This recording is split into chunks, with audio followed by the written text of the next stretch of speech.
Hello friends, welcome back to my YouTube channel. ఈ వీడియోలో మనం the all new Renault Triber face lift గురించి అయితే మనం డీటెయిల్గా తెలుసుకోబోతున్నాం. ఈ వీడియోలో మనం పాత రెనాల్ట్ ట్రైబర్ అండ్ అలానే ఈ కొత్త ఫేస్ లిఫ్ట్లో ఏమేమి చేంజెస్ ఉన్నాయో నేను డీటెయిల్గా ఎక్స్ప్లెయిన్ చేస్తూ సింపుల్గా నేను మీకైతే ప్రజెంట్ చేస్తాను. సో మనం రివ్యూ చేసిన కార్ వచ్చేసరికి ఎమోషన్ ఆటోమేటిక్ మోడల్ అనమాట. దీంట్లో మనకు ఓవరాల్గా 4 వేరియంట్స్ అయితే ఉంటాయి. ఒకటి వచ్చేసరికి అథెంటిక్, నెక్స్ట్ వచ్చేసరికి ఎవల్యూషన్ అండ్ అలానే టెక్నో అండ్ ఎమోషన్. దీంట్లో మనకు ఎమోషన్ వచ్చేసరికి టాప్ ఎండ్ వేరియంట్. ఈ ఎమోషన్ వేరియంట్లోనే మనకు మాన్యువల్తో పాటు ఆటోమేటిక్ ట్రాన్స్మిషన్ అయితే దొరుకుతుంది. ఇంకా మిగతా ఏ వేరియంట్లో కూడా మనకు ఏఎండి ట్రాన్స్మిషన్ అయితే ఉండదు. ఓన్లీ టాప్ ఎండ్ వేరియంట్ ఎమోషన్లో మాత్రమే మనకు ఏఎండి ట్రాన్స్మిషన్ అయితే ఉంటుంది. సో ఇప్పుడు మనం ఈ కార్ యొక్క డైమెన్షన్ గురించి మాట్లాడుకున్నట్టయితే పాత ట్రైబర్లో మనకు ఏదైతే డైమెన్షన్స్ ఉన్నాయో అదే డైమెన్షన్స్తో ఈ కార్ అయితే వచ్చింది. లైక్ 3.9 మీటర్స్ ఈ కార్ ఒక లెంత్ ఉంటుంది అండ్ అలానే 1.5 మీటర్ ఈ కార్ ఒక విడ్త్ అయితే ఉంటుంది. దాంతోపాటు 1.6 మీటర్ దీని ఒక హైట్ అయితే ఉంటుంది. అండ్ అలానే ఈ కార్ ఒక గ్రౌండ్ క్లియరెన్స్ వచ్చేసరికి లైక్ 180 mm ప్లస్ అయితే దీని ఒక గ్రౌండ్ క్లియరెన్స్ అయితే ఉంటుంది. సో ఇది ఓవరాల్గా ఈ కార్ ఒక డైమెన్షన్స్. సో మరి మెయిన్గా ఇంజన్ గురించి మాట్లాడుకున్నట్టయితే పాత ట్రైబర్లో ఏ ఇంజన్ అయితే వచ్చిందో సేమ్ అదే ఇంజన్ ఈ రెనాల్ట్ న్యూ ట్రైబర్లో కూడా వచ్చిందనమాట. సో పవర్ విషయం కానీ టార్క్ విషయం కానీ ఎలాంటి చేంజెస్ అయితే లేవు. అదే 72 PS పవర్, దాంతోపాటు 96 Nm టార్క్ అయితే ప్రొడ్యూస్ చేస్తుంది. అండ్ దీని ఒక మైలేజ్ చూసుకున్నట్టయితే అరౌండ్ 16 to 17 km హైవే మీద ఇవ్వచ్చు. లోకల్లో చూసుకున్నట్టయితే 12 to 14 km/L అయితే లోకల్లో ఇవ్వచ్చు. సో దీనికి ఎగ్జాక్ట్ మైలేజ్ ఎంత ఉందో మీ దగ్గర రెనాల్ట్ ట్రైబర్ ఉంటే కామెంట్ సెక్షన్లో అయితే కామెంట్ చేయండి. సో ఫైనల్గా ఈ కార్ ఒక డిజైన్ అయితే చూద్దాం. ముందు మనం ఫ్రంట్ సైడ్ నుంచి అయితే స్టార్ట్ చేద్దాం. సో మరి ఇప్పుడు ఈ కార్ ఒక ఫ్రంట్ డిజైన్ అయితే చూసుకుందాం. మనకు పాత రెనాల్ట్ ట్రైబర్లో ఏమైందంటే ఓవరాల్గా మనకు కరువు ఉన్నట్టు ఉంటుంది అనమాట. అంటే లైక్ ఎక్కడ చూసినా కూడా మనకు బోరింగ్గా కరువు షేప్ అయితే ఉంటుండే. కానీ ఈ కొత్త ట్రైబర్లో ఏమైందంటే ప్రతిదీ మనకు షార్ప్ ఎడ్జెస్ అయితే తీసుకొచ్చారు. మీకు ఒక ఎగ్జాంపుల్ చెప్తాడండి. పాత ట్రైబర్లో మనకు ఈ గ్రిల్స్ అనేటివన్నీ హారిజంటల్లో ఉండే, కానీ ఇప్పుడు వాళ్ళు ఏం చేశారంటే మొత్తం మనకు వర్టికల్లో చాలా షార్ప్గా అయితే ఇచ్చారు. దీనివల్ల కార్కి చాలా స్పోర్టీ లుక్ అయితే వస్తుంది. మనము ఈ కారు ఒక లైట్ సెటప్ చూసుకుంటే ప్రతిదీ మనకు ఎల్ఈడీలో ఉంటుంది, ఒక ఇండికేటర్స్ తప్ప. మనం పైన హెడ్ ల్యాంప్ ఒక హౌసింగ్ చూసుకున్నట్టయితే టాప్ లెఫ్ట్లో అండ్ టాప్ రైట్లో ఇచ్చారు. మనకు మెయిన్గా దీంట్లో బిగ్గెస్ట్ చేంజ్ ఏమైనా ఉందంటే దీని ఒక లోగో చాలా అంటే చాలా ప్రీమియంగా అయితే కనిపిస్తుంది. పాత ట్రైబర్లో మనకు బానెట్ అండ్ లోగో కలిపే ఉంటుండే అనమాట. కానీ ఈ కొత్త ట్రైబర్లో బానెట్ మనకు సపరేట్గా పైన అయితే ఉంది అండ్ అలానే దీని డిజైన్ కూడా చేంజ్ చేశారనమాట. చూడడానికి కూడా మనకు చాలా బాగుంది. అండ్ కింద చూసుకున్నట్టయితే మనకు దీంట్లో ఇప్పుడు 3 పార్కింగ్ సెన్సర్స్ అయితే ఇచ్చారు. లెఫ్ట్లో, మిడిల్లో అండ్ రైట్లో మనకు పార్కింగ్ సెన్సర్స్ అయితే కనిపిస్తాయి. అండ్ స్కిడ్ ప్లేట్ కూడా చూడడానికి మనకు చాలా బ్యూటిఫుల్గా అయితే ఉంది. సో కంప్లీట్గా ఫ్రంట్ సైడ్ చూసుకున్నట్టయితే డిజైన్ మనకు ఓవరాల్గా అయితే చాలా షార్ప్ ఎడ్జెస్తో చాలా బ్యూటిఫుల్గా అయితే ఉంది. ఇప్పుడు మనం ఈ కార్ ఒక సైడ్ ప్రొఫైల్ అయితే చూద్దాం. ఇప్పుడు మనం ఈ కార్ ఒక సైడ్ డిజైన్ అయితే చూద్దాం. సైడ్ డిజైన్లో మనకు పాత ట్రైబర్కి అండ్ అలానే ఈ కొత్త ట్రైబర్కి పెద్దగా చేంజెస్ అయితే మనం నోటీస్ చేయలేము. మనము ఇక్కడ మెయిన్ నోటీస్ వచ్చేసరికి వీల్ క్యాప్స్ అనమాట. దీంట్లో మనకు R15 నుంచి ఒక ఫ్లెక్స్ వీల్స్ అయితే వస్తున్నాయి. ఇది యాక్చువల్గా చూడడానికి అలా వీల్ లాగా ఉంటుంది, కాకపోతే ఇది మనకు వీల్ క్యాప్ అనమాట. సో సైడ్కి చూసుకున్నట్టయితే ఇంకా మనకు ఈ ఓవర్ వ్యూయింగ్ కూడా మనకు ఇప్పుడు ఆటో ఫోల్డింగ్ ఫంక్షన్ అయితే వస్తుంది. ఇంకా ఇక్కడ మనకు డోర్ హ్యాండిల్ అయితే కనిపిస్తుంది. సైడ్కి వచ్చేసరికి ఇంతే, పెద్ద చేంజెస్ అయితే ఏం నోటీస్ చేయలేము. దీని ఒక బిగ్గెస్ట్ నోటీస్ వచ్చేసరికి రియర్ సైడ్లో ఉంటుంది. ఇప్పుడు మనం చూసేద్దాం రండి. ఇప్పుడు మనము ఈ కార్ యొక్క రియర్ డిజైన్ అయితే చూద్దాం. ఈ కార్లో మనకు ఇంకో చేంజ్ వచ్చేసరికి రియర్ డిజైన్ అనమాట. పాత ట్రైబర్లో అండ్ అలానే కొత్త ట్రైబర్లో రియర్ డిజైన్ వచ్చేసరికి కంప్లీట్గా చేంజ్ చేశారు. ఇక్కడ మనకు టెయిల్ ల్యాంప్ చూసుకున్నా కూడా మనకు కంప్లీట్గా ఎల్ఈడీతో అయితే వస్తున్నాయి. సో చూడడానికి కూడా మనకు చాలా అంటే చాలా బ్యూటిఫుల్గా అయితే ఉన్నాయి. అండ్ అలానే మనకు రెనాల్ట్ లోగో మధ్యలో అయితే కనిపిస్తుంది. అండ్ ఇటు సైడ్ కూడా మనకు టెయిల్ ల్యాంప్స్ అయితే కనిపిస్తున్నాయి. అండ్ దాంతోపాటు టర్న్ ఇండికేటర్స్ అండ్ అలానే రివర్స్ లైట్ అయితే ఉంటుంది. సో మిర్రర్ పైన మనం చూసుకుంటే డిఫాగర్తో పాటు వైపర్స్ కూడా ఇచ్చారు. అండ్ అలానే ఇక్కడ మనకు నెంబర్ ప్లేట్, దాంతోపాటు ట్రైబర్ ఒక నేమ్ అయితే ఇక్కడ కింద అయితే ఇచ్చారు. యాక్చువల్గా పాత ట్రైబర్లో మనకు ఈ లోగో అండ్ అలానే ట్రైబర్ అనే నేమ్ పైనే ఉంటుండే, ఇప్పుడు పైనుంచి కిందకైతే షిఫ్ట్ చేశారనమాట. అండ్ అలానే దీంట్లో మనకు స్కిడ్ ప్లేట్ అయితే కనిపిస్తుంది. ఇది కూడా చూడడానికి బ్యూటిఫుల్గా అయితే ఉంది. అండ్ అలానే దీంట్లో మనకు సెన్సర్స్ అయితే కనిపిస్తున్నాయి. దాంతోపాటు ఇక్కడ రిఫ్లెక్టర్స్ కూడా ఉన్నాయి. సో ఇదే మనకు రియర్ సైడ్. ఈ కార్లో మనకు ఎలక్ట్రానిక్ ఓపెన్ బూట్ స్పేస్ అయితే కనిపిస్తుంది. ఇక్కడ కింద మనకు ఒక బటన్ అయితే ఉంటుంది. ఈ బటన్ ప్రెస్ చేస్తే బూట్ అనేది ఓపెన్ అవుతుంది. ఇది ఈ కార్లో ఉండే బూట్ స్పేస్. చెప్పాలంటే చాలా తక్కువ అయితే ఉంటుంది, ఎందుకంటే ఇది మనకు 7 సీటర్ కార్ కాబట్టి బూట్ స్పేస్ అయితే చాలా తక్కువ అయితే ఉంటుంది. కాకపోతే ఏంటంటే మనకు దీంట్లో మనము సీట్స్ అనేది 50-50 స్ప్లిట్తో వస్తుంది కాబట్టి దీన్ని మనము ఇలా లాగేసి ముందుకంటే ఇలా మనకు బూట్ స్పేస్ అయితే ఇంక్రీజ్ అవుతుంది. దీని ఒక బూట్ స్పేస్ అయితే 625 లీటర్స్ వరకు ఇంక్రీజ్ అయితే చేసుకోవచ్చు. ఇలా మనము థర్డ్ రోని ఇలా ఫోల్డ్ చేస్తే మనకు బూట్ స్పేస్ అనేది ఇంక్రీజ్ అయితే అవుతుంది. సో ఇవి మళ్ళీ దీని పొజిషన్లో పెట్టేద్దాం.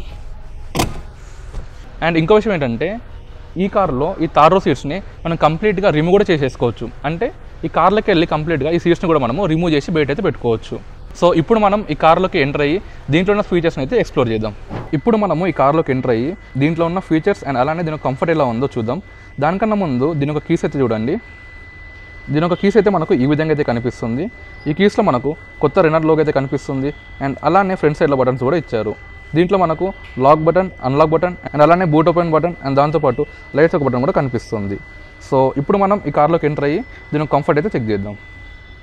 సో దానికన్నా ముందు రైట్ సైడ్లో డోర్ పైన చూసుకుంటే అయితే మనకు ఇక్కడ మనకు హ్యాండిల్ అయితే ఇచ్చారు. దాంతోపాటు కింద చూసుకుంటే అయితే పవర్ విండో బటన్స్, దాంతోపాటు ఓవర్ వ్యూని కంట్రోల్ చేసే బటన్ అయితే కనిపిస్తుంది. అండ్ అలానే కిందికి వస్తే బాటిల్ పెట్టుకోనికి స్టోరేజ్ అయితే ఇచ్చారు. దాంతోపాటు స్పీకర్స్ అయితే కనిపిస్తున్నాయి. అండ్ డాష్ బోర్డ్ చూసుకుంటే అయితే మనకు కంప్లీట్గా ఈ విధంగా అయితే కనిపిస్తుంది. ఒకసారి మనం లోపలికి వెళ్దాం. సో మరి ఈ కార్ ఒక డాష్ బోర్డ్ చూసుకుంటే అయితే ఈ విధంగా అయితే కనిపిస్తుంది. ఇక్కడ మనకు డ్యూయల్ టోన్ అయితే కనిపిస్తుంది. దాంతోపాటు ఫ్లోటింగ్ ఒక టచ్ స్క్రీన్ అయితే కనిపిస్తుంది. పాత ట్రైబర్లో మనకు ఏసీ వెంట్స్ అనేది పైన ఉండే అండ్ అలానే ఈ స్క్రీన్ అనేది కింద ఉండే.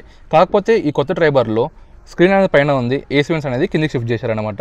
చూడడానికి కూడా మనకు చాలా బాగుంది. అండ్ అలానే కింద చూసుకుంటే అయితే మనకు కొన్ని బటన్స్ అయితే కనిపిస్తున్నాయి.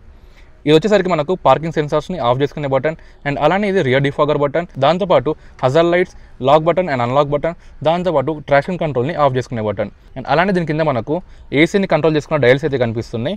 ఇది మనకు ఆటోమేటిక్ ఏసీతో అయితే రావట్లేదు, మనం మాన్యువల్గానే కంట్రోల్ అయితే చేసుకోవాలి. అండ్ దీని కింద మనకు మొబైల్ పెట్టుకోనికి స్టోరేజ్ అయితే కనిపిస్తుంది, యూఎస్బీ పోర్ట్ కనిపిస్తుంది, స్టార్ట్ అండ్ స్టాప్ బటన్, దాంతోపాటు ఇది యాక్చువల్గా ఆటోమేటిక్ వేరియంట్ అనమాట. సో దానివల్ల ఇక్కడ మనకు డమ్మీ బటన్ అయితే కనిపిస్తుంది. ఒకవేళ మీరు మాన్యువల్ వేరియంట్ తీసుకుంటే ఇక్కడ మనకు క్రూజ్ కంట్రోల్ని ఆన్ అండ్ ఆఫ్ చేసుకునే బటన్ అయితే కనిపిస్తుంది. సో అలానే కిందికి వస్తే ఇక్కడ మనకు ఒక ప్యాడ్ అయితే కనిపిస్తుంది కదా, ఇది వైర్లెస్ ఛార్జింగ్ అయితే సపోర్ట్ చేస్తుంది. సో దీని ఒక బటన్ అయితే ఇక్కడ కనిపిస్తుంది, on and of button. And అలానే సెంటర్ కంట్రోల్ చూసుకుంటే గేర్ ఒక నాబ్ అయితే ఉంది, ఇది ఆటోమేటిక్ వేరియంట్.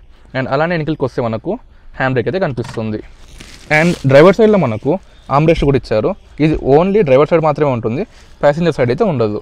సో ఓవరాల్గా మనకు డాష్ బోర్డ్ అయితే ఈ విధంగా అయితే కనిపిస్తుంది.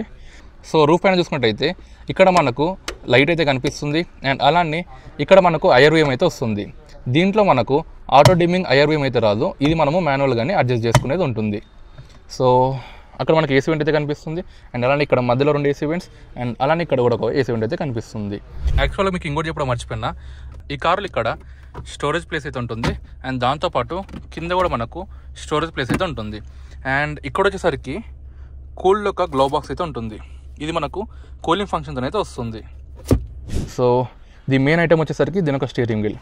దీంట్లో మనకు ది ఆల్ న్యూ రెనో యొక్క లోగో అయితే కనిపిస్తుంది. లెఫ్ట్ సైడ్లో మనకు మొత్తం మల్టీమీడియా కంట్రోల్ చేసే బటన్ అయితే కనిపిస్తుంది. రైట్ సైడ్లో మనకు ఈ ఎంఐడిని కంట్రోల్ చేసే బటన్ అయితే కనిపిస్తుంది.